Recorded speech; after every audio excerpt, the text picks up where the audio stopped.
Olá, sejam muito bem-vindos a mais um episódio do NexaCast. E hoje eu estou com uma convidada muito mais do que especial. Eu vou falar sobre ela. Ela é a fundadora do Menezes e Mídio, Sociedade de Advogados, em São Paulo, com mais de 25 anos de experiência, atua com consultoria jurídica empresarial, com sólida atuação em contratos, direito societário, tributário, aduaneiro, regulatório e propriedade intelectual. Ao longo da carreira, ela tem ajudado muitas empresas brasileiras e estrangeiras a estruturar as operações comerciais complexas aqui no Brasil, especialmente negociações contratuais internacionais e projetos de comércio exterior envolvendo o Brasil.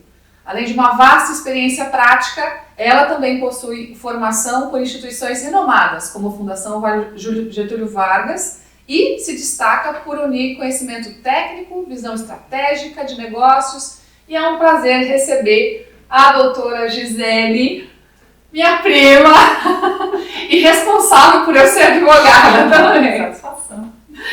Gi, muito bem-vinda aqui à Nexa, é uma honra receber você. A Nexa, só para te apresentar um pouco mais sobre ela, a proposta é levar conteúdo jurídico de uma forma descomplicada para advogados e não advogados, então o nosso público é bem grande e fica à vontade aqui para falar um pouquinho sobre, um pouquinho, viu gente, porque a mulher ela tem uma carreta de experiência, um pouquinho sobre contratos empresariais na gestão de risco do empresário, fica à vontade. Bom, primeiro bom dia, agradeço a oportunidade, é um prazer estar aqui falar com a Nexa, com o público da Nexa e eu espero poder contribuir, né, com os nossos, com os seus ouvintes, com os nossos ouvintes, enfim.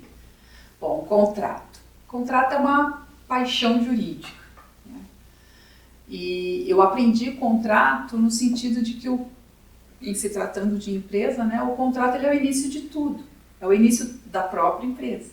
Então a empresa nasce a partir de um contrato, que é o contrato social ou o estatuto social, enfim. Já naquele primeiro contrato, né, a primeira coisa, dentre as coisas que se define ali, eu vou definir o que essa empresa vai fazer, qual que é o objeto social dela, quem serão os sócios, quem serão os administradores, quais as responsabilidades, em que momento, quais serão os negócios que estarão sujeitos a uma assinatura conjunta, uma assinatura individual, né? Quais serão os diretores que podemos estabelecer para essa empresa. E tudo isso já gera uma série de reflexos tributários, regulatórios, né, conforme a atividade da empresa, se é uma atividade regulada, por exemplo, como atividades financeiras, farmacêuticas, enfim. Então, esse é o primeiro contrato. É a primeira oportunidade de você alocar os riscos da constituição da empresa. Já começa ali, né? Investimento, papel de cada sócio.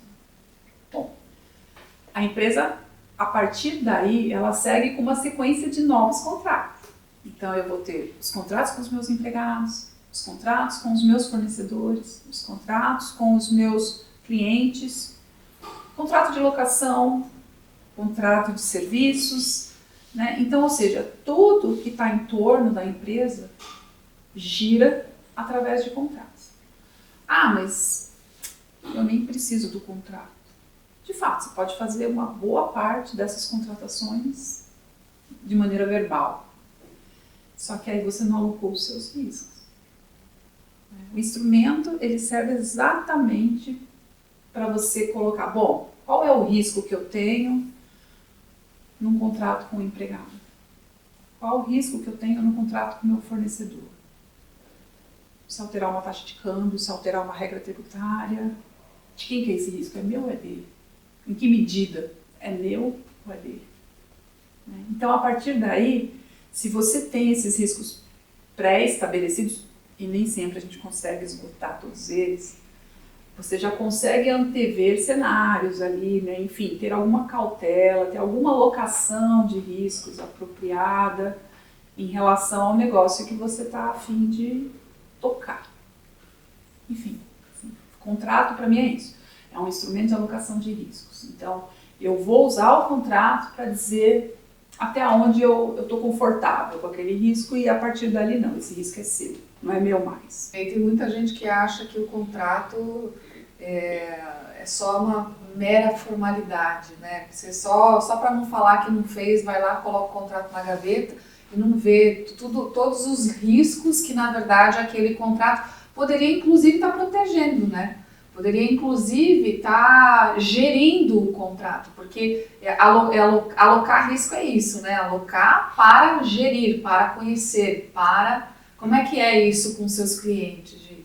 Bom, eu penso assim, o contrato, de fato, o cliente ele nunca vai ler o contrato se não precisar. Então, eu tenho aqui os meus empregados. Eu tenho o diretor, eu tenho os gerentes, coordenadores, chão de fábrica.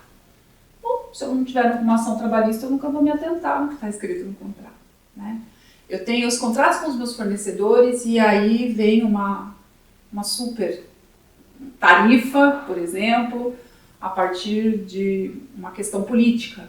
Bom, para mim não afeta em nada, eu não vou ler o contrato de novo. Eu tive um problema de quebra de entrega, de quebra de atendimento de prazo, uma locação em que o imóvel se apresentou inadequado, com problemas estruturais. Tudo isso, se eu não tiver regulado essas questões via contrato, é um problema. Então, se tudo isso ocorrer perfeitamente, eu nunca vou ler o contrato. Entende? Então, o contrato, em regra, ele é consultado no momento que dá errado.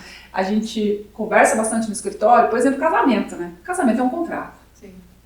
Será que alguém lê o Código Civil para entender quais são as cláusulas que regem cada regime de casamento? Né? Não. A sucessão, ela é algo que pode ser estabelecida via contrato. E não sendo estabelecida via contrato, ela resta estabelecida via código. Então, na verdade, assim, tudo que está em torno da gente está meio que pactuado. Então, de fato, você não precisa do contrato escrito se você quer estar sujeito à sua sorte.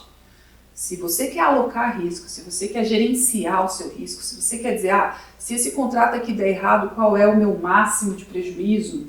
Se você quer colocar esses patamares para que você possa trabalhar dentro de uma área de risco bem conhecida ou nunca vai ser totalmente conhecida, mas no mínimo estimada, você precisa do contrato, sempre. Então, olhar para o contrato como instrumento de alocação de risco, instrumento que te permite te resguardar a empresa em uma série de pontos, é um passo extremamente inteligente, importante. E, de fato, se der tudo certo, você não vai ler esse contrato. É melhor. Né? Você nunca vai pegar, nossa, o que dizia esse contrato? Se der alguma coisa errada, vai ser um conforto olhar esse contrato e ver que naquele ponto você estava resguardado. A gente fala que contrato é um instrumento que a gente celebra em tempos de paz para usar em tempos de guerra. É bem isso mesmo. E a guerra, vamos dizer assim, né, que as suas armas, elas estarão, assim, o seu poder de fogo estará diretamente relacionado com o gerenciamento dos riscos que você estabeleceu lá no início, né? É muito importante, porque às vezes são conversas duras, né? Algumas empresas, elas dizem assim, poxa vida, quando o contrato vai pro jurídico, acabou. A gente vai bem, a gente vai superando todos os obstáculos aqui na área comercial, né, no negócio, na operação. Quando chegou no jurídico, acabou o contrato, acabou a relação, né, com o desandante, com o contratado, desanda tudo.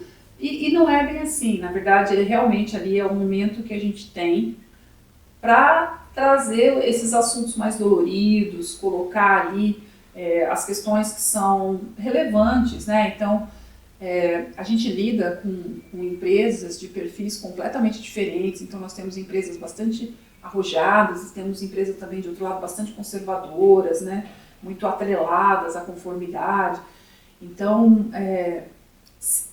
é o perfil de cada empresa. A gente entende que o crescimento da empresa, ele, no mais das vezes, ele vai demandar uma assunção de risco, né? Então, lógico, o contrato ele não serve para esgotar risco, ele serve para alocar risco.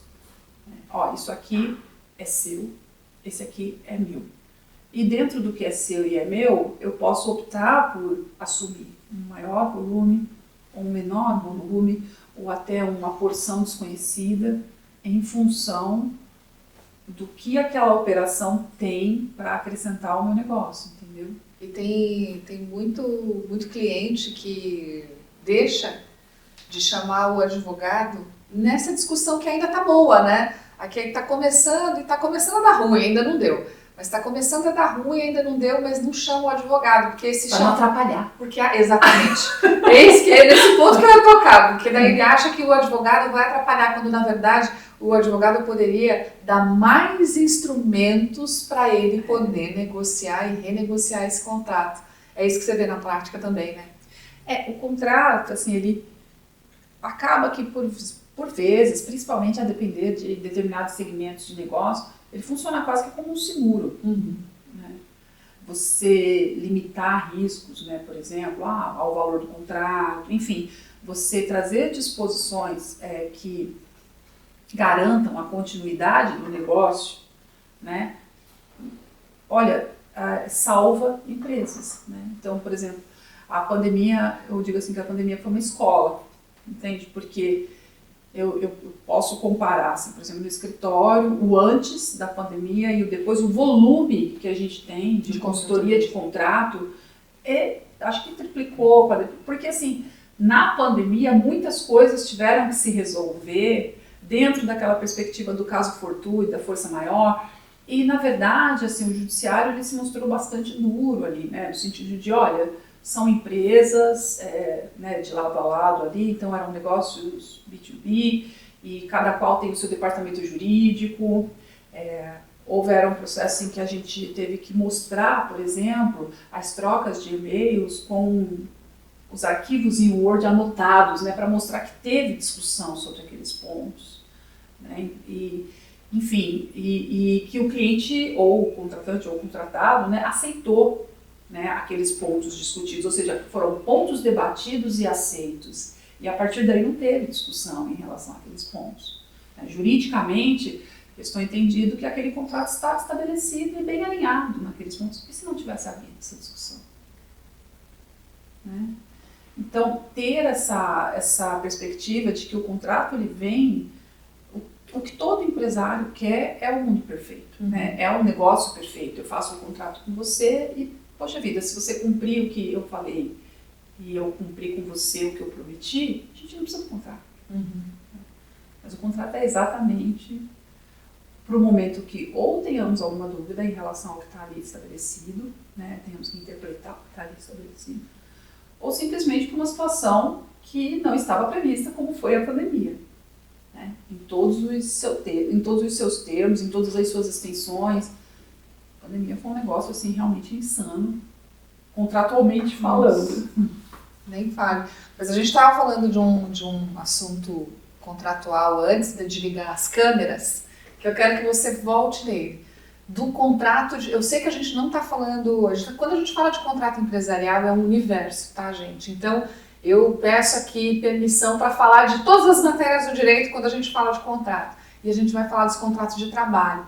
Conta um pouco da sua experiência com os contratos de trabalho. Tem muito empresário, se não todos, que acredita que o contrato de trabalho, a gente só precisa de uma minuta, de um modelinho. Um modelinho. Você viu um modelinho? Tem um modelinho de contrato de trabalho? Um modelinho. Conta pra gente a sua experiência com isso.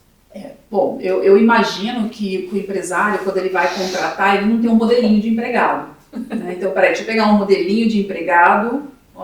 Hoje eu coloco ele aqui na diretoria, amanhã eu coloco ele, né, na gerência, no financeiro, né, no comercial, no chão de fábrica. Enfim, não existe um modelinho de empregado. Né? Não existe um modelinho de função. Então, é extremamente importante que a gente tenha, para que se tenha, né, uma alocação de riscos adequada dentro de um instrumento de trabalho, eu preciso ter as variáveis desse instrumento bem trabalhado. Então, o ideal é que eu tenha, para o nível de diretoria, contratos que são específicos para nível de diretoria. E ainda assim, a depender do tipo de diretoria, né? Então, uma diretoria de TI é diferente de uma diretoria comercial, é totalmente diferente, as responsabilidades são diferentes, as consequências de um erro é totalmente diferente, né? São totalmente diferentes. Então, a gente tem que trabalhar tudo isso numa perspectiva de peculiaridades, né? Então, quais são as peculiaridades de uma área do cargo, do nível do C-Level, quais são as peculiaridades do nível gerencial, quais são as peculiaridades de áreas comerciais, financeiras, fiscais, enfim, recursos humanos, né? Áreas técnicas, quais são as peculiaridades de áreas técnicas como regulatório, né? Então, um erro técnico, às vezes, um proceder dentro de uma área técnica, ele pode trazer um impacto gigantesco que numa área que seja administrativa, não tenha um impacto semelhante. Então, eu diferenciar o contrato a partir do risco que ele vai gerenciar, né? Então, eu estabelecer contratos em conformidade com o risco que cada um vai gerenciar, então, é o melhor caminho para uma empresa. Então, não existe um modelinho de contrato para uma empresa, né? O que existe são, eu posso aproximar, né? Olha, conteúdos que são específicos de área comercial, por exemplo, remunerações variáveis, performance, apuração de prêmios, apuração de resultados. Eu posso trazer ideias específicas para esse tipo de contrato. Mas eu não posso pegar um contrato na área comercial e aplicar, por exemplo, para uma área administrativa. Ele não tem equivalência em termos de função, não tem equivalência em termos de qualificação profissional, né? Enfim, nível do profissional. Então, é difícil. O modelinho... E os riscos que se assumem também quando você tem um C-Level fazendo uma movimentação para o seu concorrente. Né? Tem alguma dica aí para o pessoal tomar cuidado em relação a isso? Porque assim, eles levam muita coisa, né? Levam. Existem aí algumas variáveis que elas são indispensáveis num contrato de C-Level, né? Então, quando eu vou trabalhar com C-Level, eu tenho que entender que eu estou trabalhando com um superintelecto, vamos dizer assim, né? E superintelecto não tem muito a ver com uma super formação acadêmica, entende? Tem a ver muito mais com a bagagem que esse profissional traz aí, tanto acadêmica, quanto profissional, quanto técnica, né? E a partir daí, estabelecer o que eu entendo que ele pode agregar para mim e o que eu entendo que eu também agrego para ele, né? Então, dentro do que eu agrego para ele, o que ele pode levar, o que ele não pode levar. Então, se eu quero trabalhar, por exemplo, uma questão de concorrência, ele vai sair daqui e vai para o meu concorrente. Eu tenho que pensar em área geográfica, eu tenho que pensar em tempo e eu tenho que pensar em limites. Né? Em limites em termos de matérias. Então, a área geográfica, bom, é justo eu dizer que se ele sai daqui, ele não pode prestar serviço para outra empresa no Brasil? Justo, não justo, vai depender quanto que a empresa está disposta a negociar esses termos com esse diretor. Né? É justo eu dizer que por exemplo, a gente tem algumas empresas que elas estabelecem o seguinte, bom, você não pode trabalhar em empresa que trabalha com produtos concorrentes nos próximos 2 anos e eu te dou uma indenização por esses 2 anos. Então tem que ter uma contrapartida financeira também. Eu estou bloqueando esse profissional de estar na mesma área que eu por 2 anos, por exemplo. Algumas empresas, inclusive, elas optam por até período maior, indenizam esse período, porque para elas é um risco menor em termos de negócio ter esse profissional afastado da mesma área de negócios, né, do que ter ele levando realmente o que ele aprende, porque o que o profissional aprende você não tira dele. Uhum.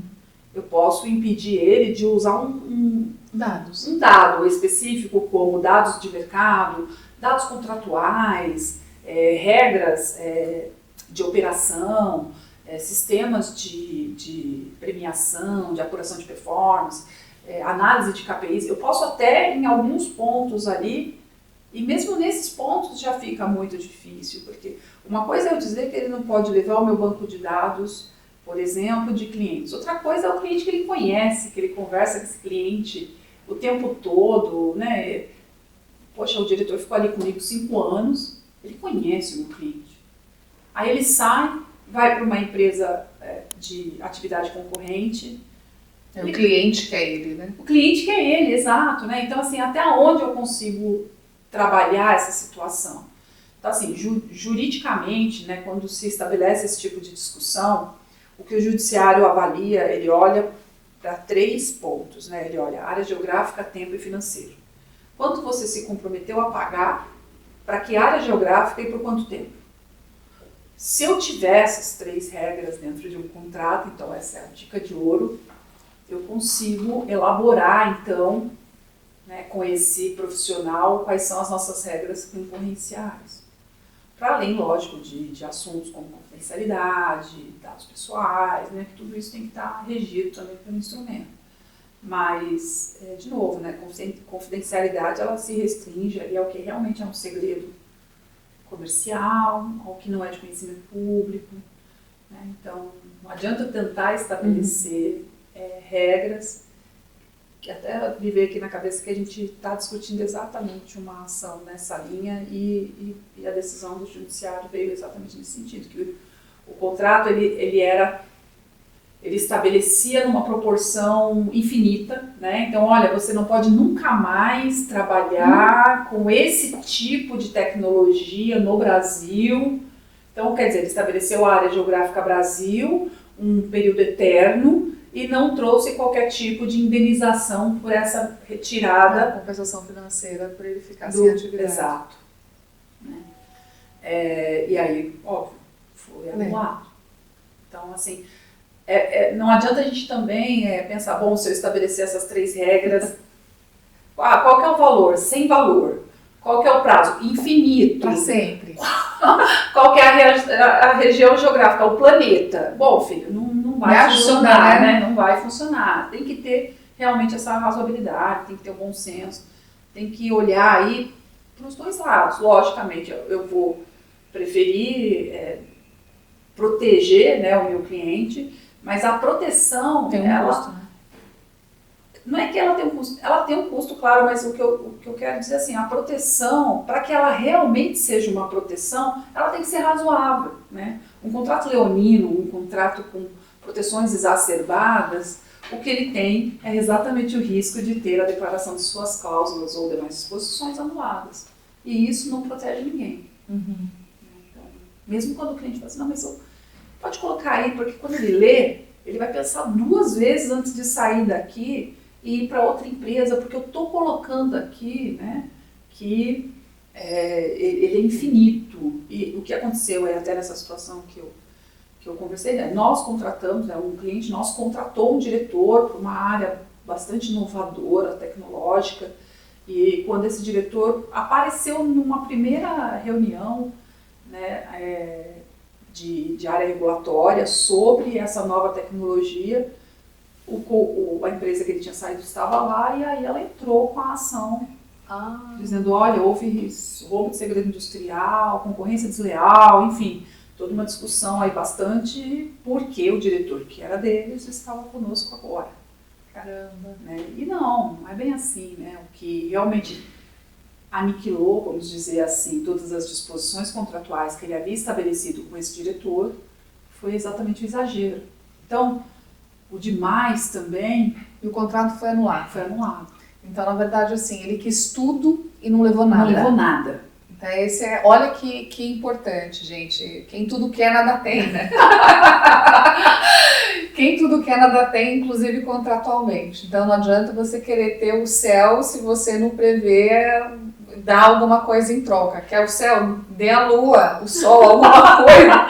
Então, eu acho que esse é um exemplo muito excelente, bacana, né? Excelente para todo mundo entender que o cliente, muitas vezes, ele fica realmente insistindo. E olha só que interessante, estamos tratando aqui, né, de um contrato de trabalho, que ele tem repercussão em antitrust, ele tem repercussão em operações, ele teve repercussão em relação a clientes, porque clientes tiveram que ser chamados ao processo, olha que desagradável. Meu Deus! Sim, né, para dizer se usou, se não usou a tecnologia, enfim. Né? Então, teve repercussão empresarial em termos de impacto no negócio das empresas, né? As relações. Então, ou seja, era um contrato de trabalho que não podia ter usado o modelinho e principalmente agregar no modelinho cláusulas abusivas, porque quando o cliente pede uma cláusula abusiva, acho que a primeira orientação que a gente tem que dar para ele é, olha, o risco que você corre aqui é de perder tudo, é de ter nada protegido, né? Você quer tanto proteger a tua concorrência, né? Uma concorrência que você entende desleal, e eu entendo até que faz sentido, sim, mas tem que ter um cuidado de, ao fazê-lo, não acabar por eliminar justamente a proteção que ela em si já é limitada, por exemplo, ao território, ao valor e ao prazo, né? Então, eu quero uma proteção infinita por um território gigantesco e sem dar valor algum, ou dando um valor irrisório.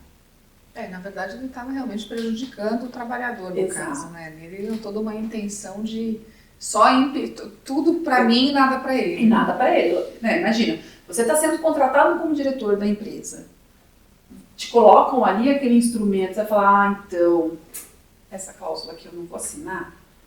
A gente tem que olhar também, né, com essa perspectiva, é um ser humano ali, que está buscando o sustento da família, sim. Né, e que ele precisa de um contrato razoável. Veja, não se trata de ser protecionista. Não, esse é um ponto importantíssimo que você está colocando, porque fala, inclusive, do equilíbrio. Equilíbrio contratual, boa-fé objetiva, onde eu quero chegar com essa cláusula. Ele é um hipossuficiente numa relação de trabalho. Ele é. E justamente, quais são os riscos que eu tenho dessa anulação, né, dessas disposições, justamente porque eu estou lidando com o hipossuficiente, né? Então, enquanto empresa, o que a gente tem que avaliar é, qual é a proteção possível, né? E considerando essa proteção, olha, eu tenho esse nível aqui de proteção nessa parte, quanto que você quer dela? E à medida em que eu avanço, né, pensa assim, é um carro. O carro tem 4 rodas, te leva de trás. À medida em que você avança no conforto, quanto você está disposto a pagar? Quanto mais confortável você quer estar nesse carro, provavelmente mais seguro, você vai pagar cada vez mais, né? Seja pelas tecnologias, seja por mobilidade. Mesma coisa, o teu empregado que está ali, né? O teu C-level, quanto você está disposto a pagar para que você tenha esse conforto de não se preocupar com a região determinada por X tempo, né? Quanto você paga por isso? No final das contas, o que a gente está negociando ali são valores, sempre. É uma mão de obra extremamente qualificada, visada pelo seu concorrente, né? Sempre. Então, todo cuidado é pouco, não é só no momento da contratação, não é? Sim. No momento de ir para o mercado buscar o profissional, e também não é só salário e benefício, é o contrato com ele também. São as trocas que a gente está trocando aqui, né? E daí acho que a gente cobre bem essa parte das relações trabalhistas. Então, só para frisar com vocês que modelinho de contrato de trabalho, não, por favor. Só se tiver modelinho de colaborador, né? Você tem um modelinho de colaborador que você põe ali em todas as funções. Então, eu achei ótimo isso. Tem um modelinho de empregado, daí a gente pega o modelinho e coloca o modelinho do contrato. Encaixa. Certo, pronto. E dentro dessas relações, conta pra gente assim, o que mais o empresário peca? Qual é o contrato que ele erra mais e que dói mais nele? Eu penso que a área comercial é uma área nevrálgica para qualquer empresa. Assim, é realmente uma área bastante delicada, mas mesmo o chão de fábrica ele é uma área bastante regulada. Então, na verdade, quando a gente pensa assim, olha, eu vou trabalhar aqui área operacional, seja um chão de fábrica, seja uma operação logística, sempre que eu vou trabalhar a área operacional, eu tenho muita regulação. Ele já vem mais regulado por sindicato, por normas técnicas, por normas regulatórias, então é uma área bastante regulada.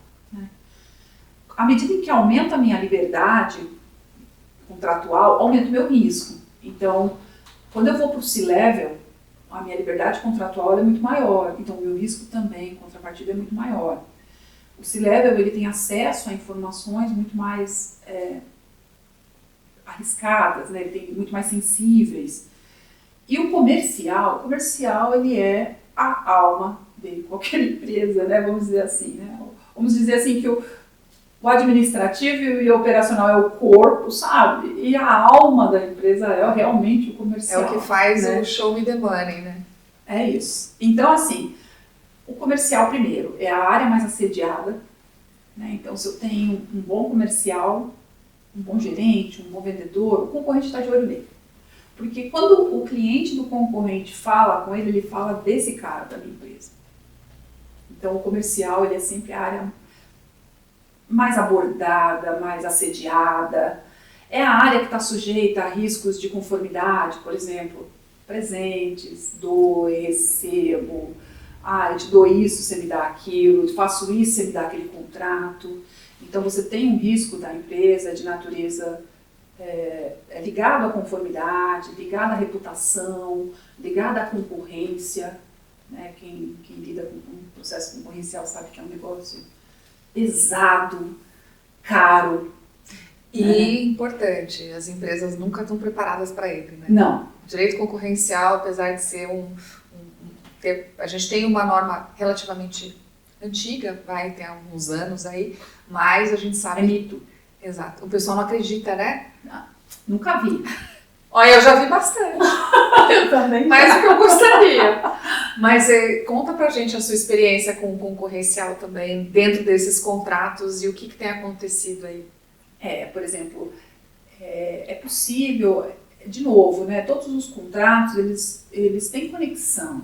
Né? Então, eu vou estabelecer um contrato, por exemplo, com a minha área comercial, eu vou estabelecer ali uma política de prêmios, uma política de metas, né?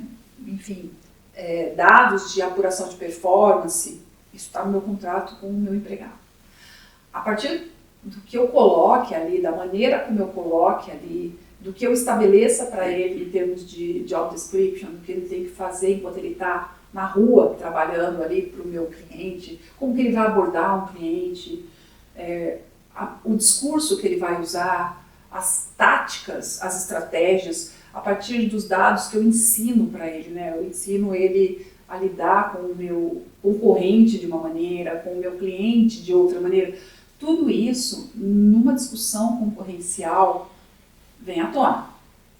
E ali é interessante porque no momento da discussão concorrencial, o cliente se dá conta, caramba, é onde começa, eu tenho que mostrar isso?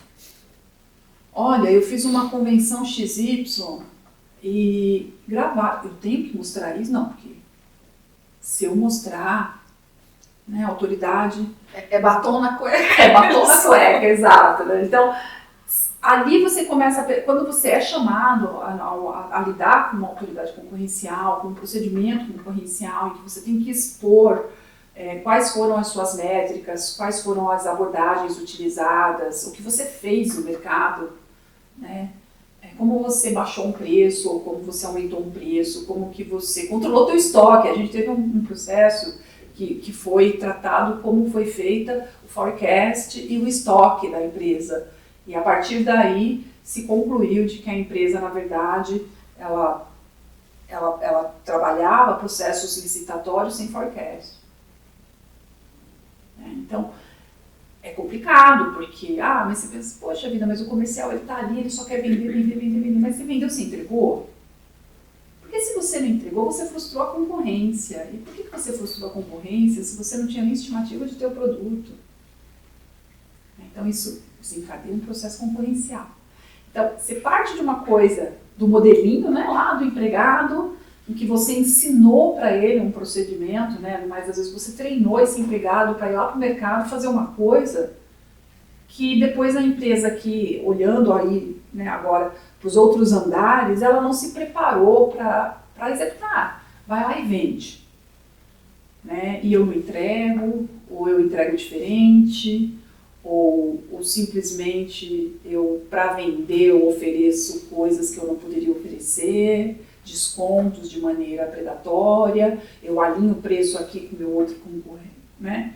Olha, vai cair o preço disso, hein? Vai queimar o preço. Vamos fazer o seguinte, eu vou, é comercial, isso aí não é nem, né? Olha, não, eu combinei aqui, você já vai lá, fala pro cara da outra empresa, que se ele não baixar para tanto, a gente também não baixa, você leva esse, depois eu levo o outro, e tá certo, porque a gente já sabe que vai ter essa outra aqui, então fica essa para você e a outra aqui para mim. Não pode.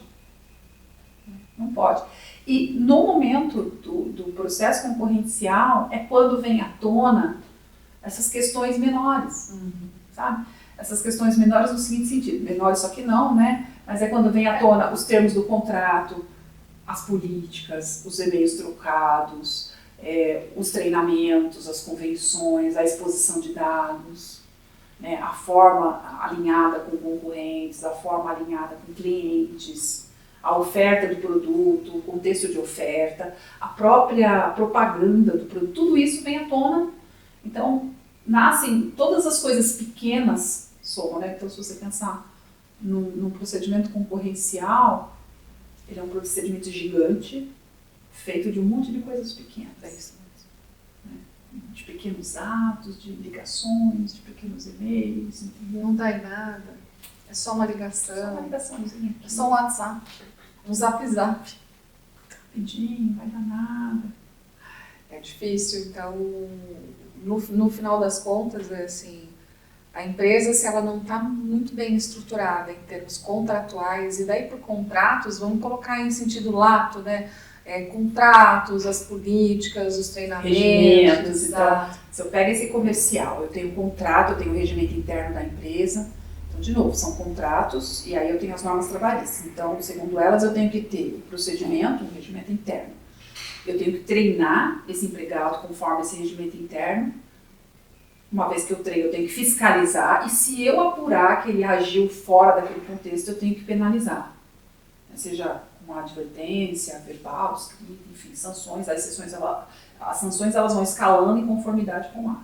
Então, quando você pensa numa área comercial mal estruturada, sem um bom regimento interno, sem regras de viagem, sem políticas de viagem, políticas de jantares, é tudo contrato, porque todos eles se vinculam ao contrato de trabalho. Então, quando o empregado ele assina o contrato de trabalho, em regra, um modelinho de cláusula que ele se vincula às normas internas da empresa, que nada mais são do que outros contratos. Então, eu tenho regimento interno, política de viagem, política de veículo, eu tenho a política de uso de dados digitais, eu tenho a política de uso de recursos digitais, equipamentos, né?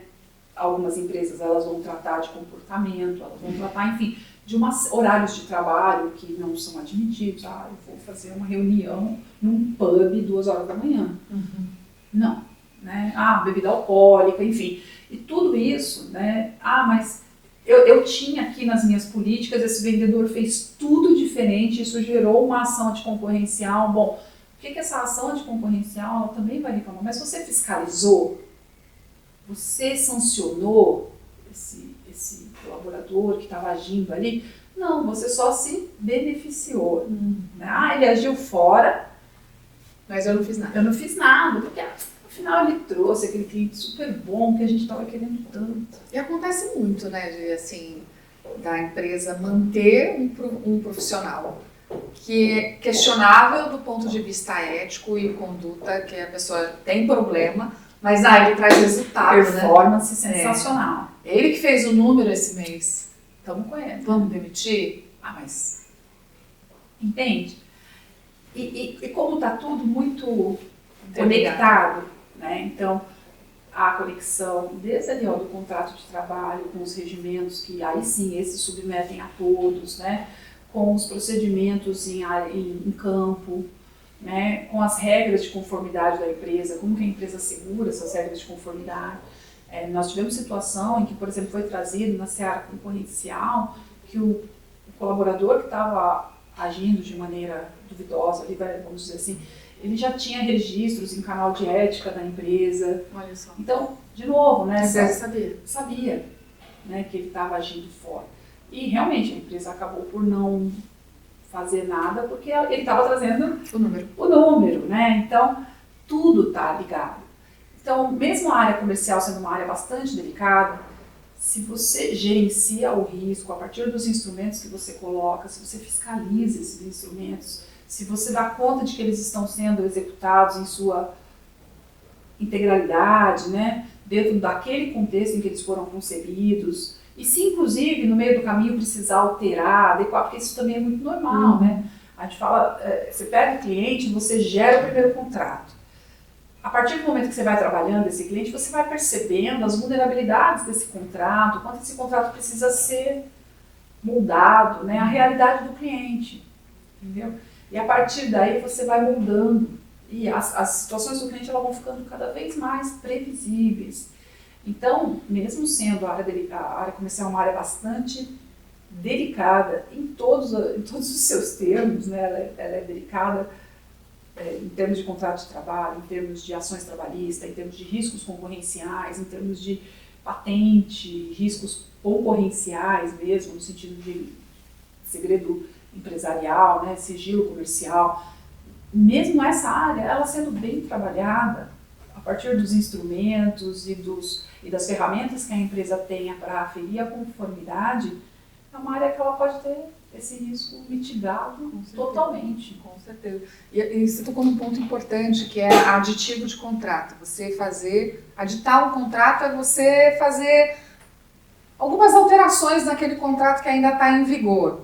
Tá? Então, assim, você tem um contrato de trabalho, identificou falhas, você pode aditar o contrato de empregado, tá? Tem muita gente que não sabe que o contrato de trabalho ele pode ser aditado ao longo da relação com o empregado. Não é só entre particulares, não é só com o seu cliente, não é só com o seu fornecedor, é também com o empregado. E o contrato, ele é um documento vivo. Então, o pessoal acha que assinou, guardou, está assinado, tem que fazer mais. Eu nunca mais rever ele. Eu já fiz, eu tenho um contrato. Não, eu tenho um contrato, eu estou tranquila, eu tenho um contrato. E daí essa relação, ela não se esgota. Ela é dinâmica, né? Então, assim, o mercado é dinâmico, né? Então, se às vezes, por exemplo, até o regimento interno, né? É interessante, às vezes a gente pega a empresa e fala assim, como que está o regimento interno da empresa? Ah, então, aí você vai olhar lá, não pode passar fax, fax não tem mais, ok? Não trabalhamos mais com fax. Vamos tirar isso daqui. Hoje a gente trabalha com e-mail, rede social, né? Inclusive tem muito problema de como o empregado projeta a empresa na rede social, né? Isso é bastante problemático. E algumas empresas, elas querem ter essa ingerência na rede pessoal do empregado, né? E não, isso tem que ser algo ajustado ali, né? Existem mecanismos, mas existem limites. Então, eu ajusto com o empregado, eu ajusto as minhas redes, e hoje a maneira de eu me comunicar, ela é toda diferente, né? Então, quando eu vou trabalhar um regimento interno, eu tenho que pensar em como esse empregado, quais são os pontos que eu estou trabalhando nesse regimento interno, e como que eles estão hoje, o que acontece hoje dentro da minha empresa, né? Qual foi o meu último relatório os últimos 12 meses, o que nós tivemos no canal de ética? O que nós tivemos no ouvidoria? O que a empresa recebeu de aportes, de informação, que ela possa reestruturar, que ela possa fazer uso para então reestruturar os seus códigos internos. Acidentes de veículo, situação, seja qual for, você aproveita tudo isso para então realinhar os seus instrumentos, entendeu? Perfeito. Acho que a gente não vai esgotar o assunto, mas você gostaria de deixar um recado, o que mais te preocupa, o que você recomendaria para esses empresários que querem fazer as coisas direitinho, porque no final do dia tem muitas consequências, né? A gente tem todas essas consequências legais, jurídicas, mas tem as comerciais, que é reputacional, que é depois eu quero vender a minha empresa e o preço dela vai estar derrubado por conta da reputação. Risco de conformidade. Exato. Então, né? O que você recomenda para o empresário e para o advogado também, que cuida de empresas também e que quer ajudar o cliente dele a ficar, vamos dizer assim, com compliance mais em ordem em relação à alocação de risco nos contratos? Olha, eu vou dar então 2 conselhos. O primeiro é para o advogado. O advogado ele tem que partir do princípio de que o cliente precisa fazer o negócio. Né? E que às vezes até no afã da gente mostrar conhecimento, você acaba bloqueando mesmo o negócio do cliente. E não é isso. Não é esse o papel do advogado. Né? O papel do advogado é expor risco. Se você fizer dessa maneira, teu risco é esse. Mas se você quiser fazer de outro, a gente pode mitigar esse risco a partir disso. Esse é o papel do advogado, viabilizar negócios. Para o cliente, né? Assim, o meu conselho para o cliente é: veja o advogado ou tenha o seu advogado como o seu aliado, tá? Ele é o cara que tem que saber todas as peculiaridades do seu negócio para que ele possa alocar os riscos dessa operação da melhor maneira possível, seja qual for ela. Desde o seu contrato social, como a gente começou aqui, né? Até o contrato com os seus fornecedores, contrato com o governo, contrato com os seus empregados, né? Enfim, qualquer contrato. O teu advogado, ele tem que entender quais são os seus pontos frágeis, as suas vulnerabilidades, para que ele possa alocar isso da maneira mais adequada possível no contrato. Conheça os seus riscos, não tem a ver. O teu advogado não vai estragar o seu contrato. O teu advogado, ele quer conhecer os riscos do seu contrato, para então poder alocá-los dentro da melhor possibilidade possível, né? Dentro do melhor texto jurídico possível, e inclusive, né, te colocando, ó, esse risco está mitigado, esse aqui não está, e a decisão é do empresário, de eu vou ou não, entendeu? Esse risco eu topo, esse aqui não. Eu já vi, só para a gente encerrar, você tocou num ponto importante, não tenha medo do advogado e também não tenha vergonha do advogado, porque tem empresário que tem vergonha, porque sabe que errou e fica com vergonha de apresentar. Mas assim, o advogado é a criatura mais capacitada para poder te ajudar a mitigar esse erro. Se errou, errou. E corrigindo, corrige, o caminho, exatamente, e aprende com ele. Mas além de não ter medo do advogado, é não ter vergonha, né? A gente, como advogada, a gente tem compromisso, sigilo, cliente, então fica tranquilo, não vai virar fofoca, né? Não deve, não deve. É verdade, não deve. Não deve. Não deve, mas tem o Tribunal de Ética, se isso acontecer, para te cuidar desse assunto também. É isso. Obrigada. Acho que a gente tem muito assunto ainda para falar sobre contratos, enfim, esse é um assunto sem fim. Mas eu acho que a gente cobriu muita coisa para o dia a dia de todo mundo que lida nesse meio empresarial, para entender, até para sensibilizar um pouco mais e tangibilizar, porque você trouxe aqui o caso dos processos, e isso tangibiliza o quanto o empresário perde em dinheiro, né, de reputação, enfim, de credibilidade, por não ter observado o que um contrato precisa ter e o que um contrato não deve ter. Então, obrigada pela contribuição. Fala pra gente aonde que o pessoal, se eles quiserem te procurar, onde que eles te encontram. Eu uso muito redes sociais. Eu sei. Eu sou um pouco avessa a redes sociais, mas eu tenho a minha página no LinkedIn, né? Então, é Gisele Menezes, do escritório Menezes Emídio, e o e-mail do escritório, né? contato@menezesemidio.com.br ou gisele@menezesemidio.com.br, e no que eu puder ajudar, eu sigo à disposição. Gente, obrigada. Esse foi mais um episódio do NexaCast. Espero que vocês tenham gostado e até a próxima.